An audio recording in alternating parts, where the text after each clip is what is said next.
శ్రీమతే రామానుజాయ నమః. అందరికీ దాసోహమండి. ఈరోజు ధనుర్మాసంలో 22వ రోజు.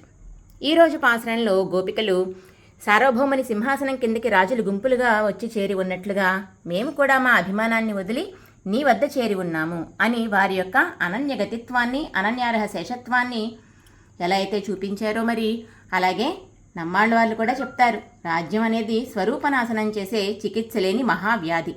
ఈ రాజ్యం చేత కలిగే అహంకారం, అది పోయినప్పుడు కలిగే దైన్యం చాలా విచిత్రంగా ఉంటాయి. కాబట్టి దానిని నమ్ముకుని బాధపడకుండా నారాయణుణ్ణి ఆశ్రయించండి అని ఉపదేశం చేశారు. ఇంకా ఈరోజు పాసరంలో గోపికలు సూర్యచంద్రులిద్దరూ కూడా ఒకేసారి ఆకాశంలో ఉదయించినట్లుండే నీ 2 నేత్రాలతో సగం విడి సగం విడవక ఉన్న తామర పువ్వు వంటి నీ ఎర్రని నేత్రాలని కొద్ది కొద్దిగా విప్పి మాపై నీ చూపు ప్రసరింపచేసి మమ్మల్ని కటాక్షించు అంటూ ప్రార్థిస్తున్నారు ఈరోజు పాసరంలో కృష్ణ పరమాత్మని గోపికలు. మరి మన పాలకొల్లు అష్టభుజ లక్ష్మీనారాయణ స్వామివారి సన్నిధిలోని ఆండాళ్ళమ్మ జడ ఇలా అందంగా అలంకరించబడి ఉందండి. శ్రీమతే రామానుజాయ నమః.